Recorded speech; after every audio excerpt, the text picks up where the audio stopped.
can see a woman running around the corner followed by a man on a bike. She stops and walks back to him as he picks something up off the ground and throws it at her. Then he punches her. It looks like she tries to hug him. At this point, it looks like the incident is over as she kneels on the ground. Then she gets up and walks away as he follows. I thought he would have maybe had a gun. Then tries to take refuge inside the store. The suspect corners her and the punches start flying.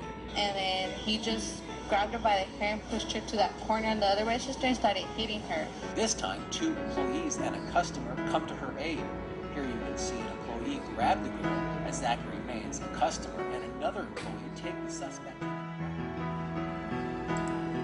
Desperately trying to save whatever she can salvage of her family. Desperately trying to please her husband and do whatever it is that he wants her to do. According to the Department of Justice survey, 1 in 4 American women experience domestic violence. You know more what's going on at work than in your own house. At the time of the tape, she was working, he was not. He was jealous of men on the outside. And it's got to do with somebody at work. That's not, I don't have anyone. Have a line at. I can't tell you how many baseball coaches I was accused of, swimming teachers, karate teacher, other parents, and Video this line at. But her greatest agony was the role of her children. when you think your son is on the other side of that lens. Not only that, my younger son was right there. He was in the room. Their youngest son, 8 years old. Sit your stupid ass on June 22, 2003, terrifying images of physical abuse, the kind the experts say takes place every 15 seconds someplace in this country. The difference is, this is caught on video. You don't know what to do. Look at your stupid ass. The way you go. Behind the camera, a 13-year-old boy watching his mother slapped, slugged, and throttled by his father. Play it, and then I'm gonna knock your head off that wall. At one point, for nearly 3 minutes, the son seems unable to record what the father is doing. Keeps the lens facing away toward his own feet. Follow what I say to the T. The terrified mother, Susan, covers her face while the father owner strangles her, throws her to the floor. Now, you can pass nerve about your stupid ass up. And you don't really have to keep your nerves on the turn.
So when I talk to you about the subject, and I talk to you about the importance of self-esteem, and I talk to you about the importance of loving yourself first, most, last, and always, it comes from a place of experience. It's not a buzzword. Domestic violence and awareness is not just something that I talk about for the sake of talking about it because it's important. I talk about it because I've lived it. And so, you know, I really toiled with the idea of how I was going to approach this. And I've toiled with this for about 2 years now. My situation, my abuse, my assault occurred in 2012. And it took me about 1.5 years to come to terms with a number of things, which I'll go into a little bit later. But for the last, I would say, basically ever since it happened, actually, I have navigated that experience based on other people's comfort level. And as an individual who speaks authentically and who is committed to standing in my truth and speaking my truth, I don't feel like I've done a very good job as it relates to sharing my story as far as being a survivor of domestic violence. I've shared that fact, but what I have not done is truly put a face on domestic violence. I've always talked about it, I've admitted it, I've shared my story, it's in my book, Journey to Find Your Butterfly Potential, but I never really tied myself to it. First, get another chance, we get a voice, we get an opportunity to share our story, to overcome our obstacles, and to make up for that lost time, but the victims are forever silenced.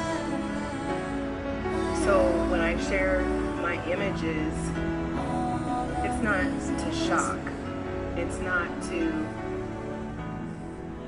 ask you for pity, it's not for you to get angry.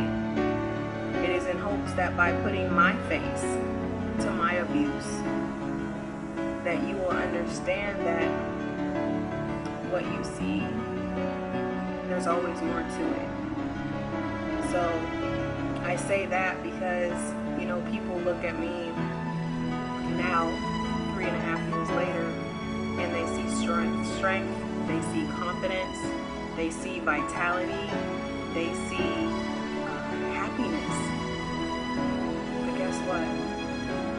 That power came after the pain. And so I'm sharing and I'm putting my face with the face of domestic violence, so that those of you who are going through it, those of you who know someone going through it, those of you who have ever been impacted by domestic violence can say, you know what? She found power after the pain. If Mars can do it, you can do it. I can do it.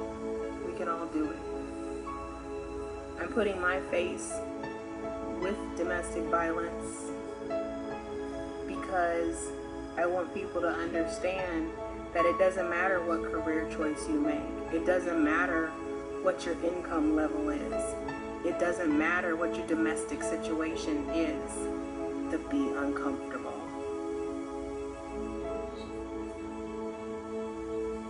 So when I tell you that this video is going to be difficult for you, this video is going to be difficult for me too. You see, the pictures that I'm going to share, I've never shared before. I've shared my story. I've shared my truth, that it happened, but I never shared the images. And there's a lot of shame, there's a lot of embarrassment on the part of the victims, the survivors, the people who love them, about what domestic violence looks like. And when I tell you that it's going to be uncomfortable, it's going to be uncomfortable not just because of the images. I want you to understand that as painful as my images might be, I was one of the lucky ones. It could have been so much worse. So when I share my story, when I share my truth, when I speak to you authentically from a place as a survivor of domestic violence, I want you to understand that this is bigger than me. This is bigger than you. It's not about if you're uncomfortable or not. Because guess what? I'm making this video. It's not comfortable for me. It's not comfortable to go back to that place. It's not comfortable to show those images. But I need people to understand that this wasn't an ongoing thing. This was the worst time, but there were red flags. I minimized, I excused, I owned situations. But at the end of the day, what I realized, his choice to put his hands on me was just that. It was his choice. He could have walked away. So when I tell you this is uncomfortable, I'm going to share my story. I'm going to speak to you authentically. And I hope that you will share the video. I hope that the next time you hear of someone being abused, that you'll get involved. I hope that at a minimum, if you've never known anyone, if you've never been around anyone who was a victim of domestic violence, who is a survivor of domestic violence, who was impacted by domestic violence, that you for 1 minute just stop.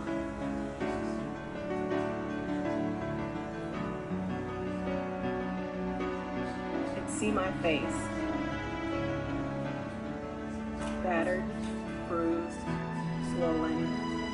And remember that face is just one of the faces of domestic violence. I hope that if you don't know someone impacted, that you realize that you're one of the few. This is a worldwide epidemic. I hope that if you don't know someone who is a survivor of domestic violence, that the next time you hear a story or you see a woman or you hear of a situation, that you pause and you think, we're 6 years old. And at first it seemed kind of cool, it seemed kind of fun because I didn't have a daddy, and so that's kind of the role that he filled. And then I don't know what happened after about the first year. I just remember that he used to go out every Friday night, and so this is what the routine looked like. From the time I was about 6 until I was about 12, 13. So every Friday, school gets out, mom gets off work, we go to the bank, and we go pick up dinner. I always got tacos. For those of you who are from Iowa, I used to get Taco Casa. There was a little bank right across the street. And that's where my mom would go to cash her check. I would get tacos. And then he always wanted fried chicken. Kentucky Fried Chicken. Original recipe. Every Friday. We'd have dinner. Everything was fine. And then he would leave. And he would go out. And in the middle of the night when I was sleeping, I would hear him come home. And then I would hear my mother screaming. I would hear fighting. I was an only child. So I did the only thing I could, and I hid in my closet. And I covered my ears. And I listened to my mother being beaten, screaming, pleading, begging for him to stop. I could hear every smack, every harsh word, or he would leave. And I remember I used to go into her room and curl up with her. And I would say, Mom, let's leave. Let's go. Just us. And she'd never leave. She would always say we were gonna leave. She would say we were gonna go. But she never left. And I remember finally when I was about 12, running away from home. And I ended up staying with my aunt and uncle. And my mom was begging me to come back, and I said no. No. If you want to live like that, you live like that, but I will never, I will not live like that. If you don't respect yourself, this is me at 12 years old talking to my mom, not understanding that she's a survivor of domestic violence. I didn't know what it was. It didn't have a name. It was just wrong. I said to my mother, as a survivor, I said, if you don't respect yourself enough to leave, then how in the hell do you ever expect me to respect you as my mother? You're supposed to be the example. That's what I said. Now looking back, 30 plus years, I can see, as I committed to myself, that I would never, ever, ever live like that. I would never put myself in that position, because I remember my mom used to always tell me, she would be like, I don't know if I can afford to go. I don't know if I can afford to live on my own. And I vowed that I would never find myself in that place. I would never be that girl, that woman, that dependent. I would always be independent. I would always be able to take care of myself. That's what I committed to when I was 13 years old. And by the grace of God and everything holy, I've been able to do that. I'm very independent, very self-sufficient.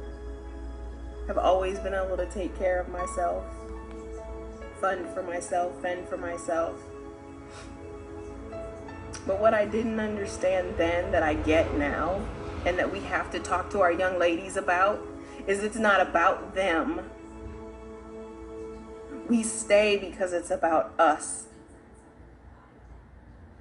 We feel that, or we own responsibility, accept responsibility for things that are not ours to accept. And we have to build ourselves up. I understand that now, but nobody told me that. So let's fast forward 30 years, 35 years. And it's April 18th, 2012. And I'm standing in the mirror.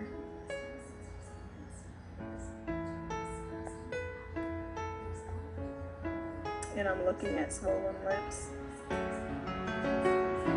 busted lip, eyes blackened. And I covered my ears. And I listened to my mother being beaten, screaming, pleading, begging for him to stop. I could hear every smack, every harsh word, every derogatory name. And there was nothing I could do but listen and cover my ears and try and pretend like it wasn't happening.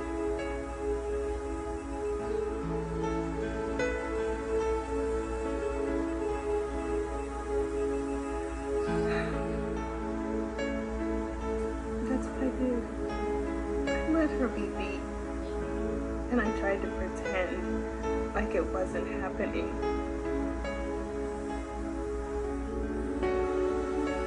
And then, after a few years of that, I'm sorry, I told you it was going to be uncomfortable.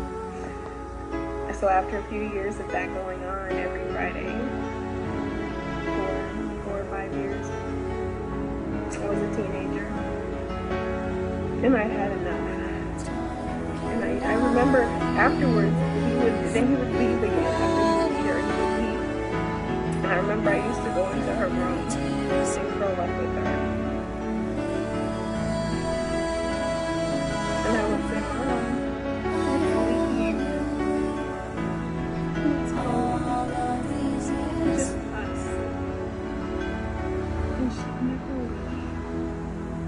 she would always say we were going to leave. She would say, I said, if you don't respect yourself enough to leave, then how in the hell do you ever expect me to respect you as my mother? You're supposed to be the example. That's what I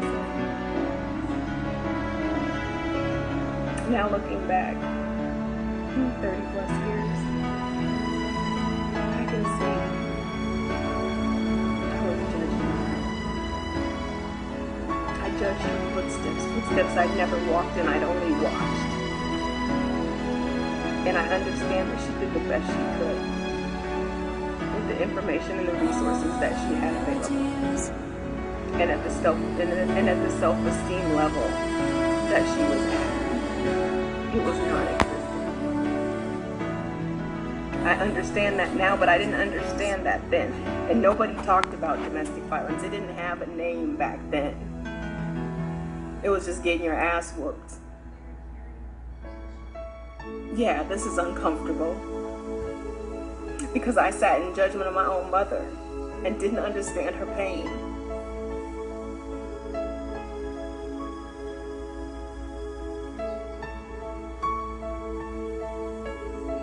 Until the face was put on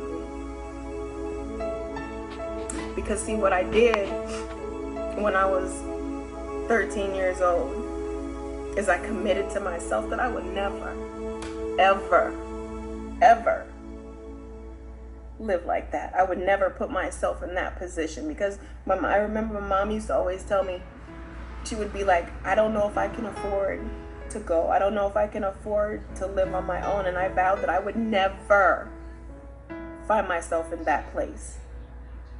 I would never be that. Fast forward 30 years, 35 years. And it's April 18th, 2012. And I'm standing in the mirror.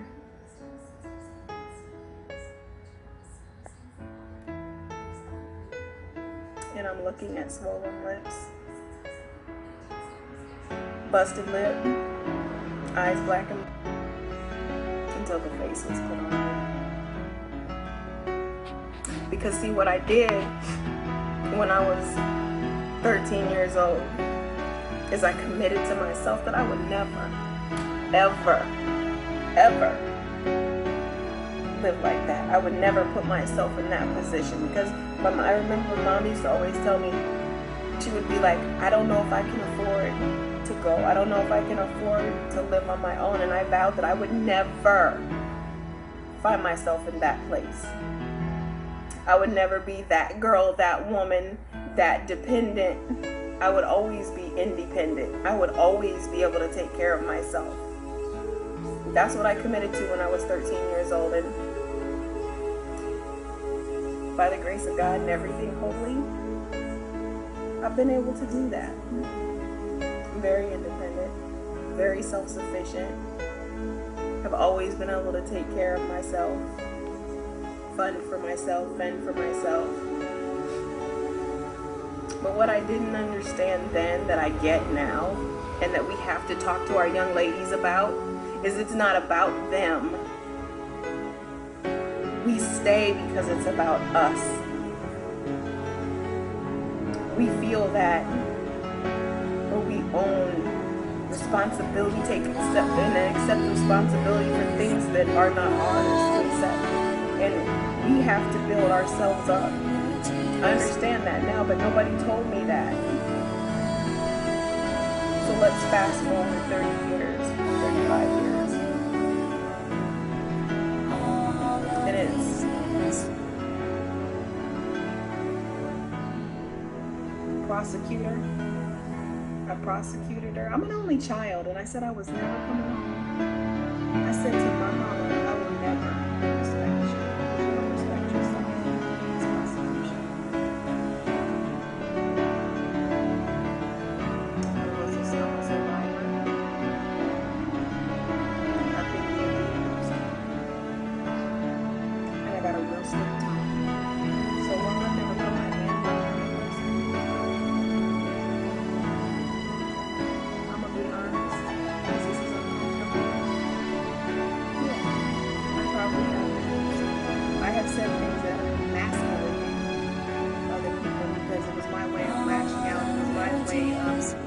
bending.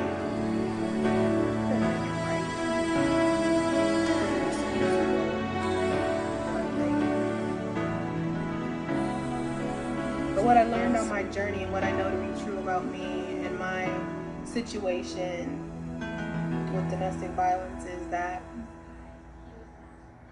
I invested the time to learn myself, to learn how to love myself, and I learned how to set healthy boundaries. And I still struggle sometimes to uphold those boundaries because I still find myself sometimes wanting to put other people's needs first, and I have to remind myself that I sold out to my happiness. I have to tell myself all the time that I have to let my dreams be my filter, and I have to let happiness be my guide, and anything that comes between, I'm right here, girlfriend. I got you, bro. I get it. I'm gonna choose to be happy. And if it means that I have to choose to be happy all by myself,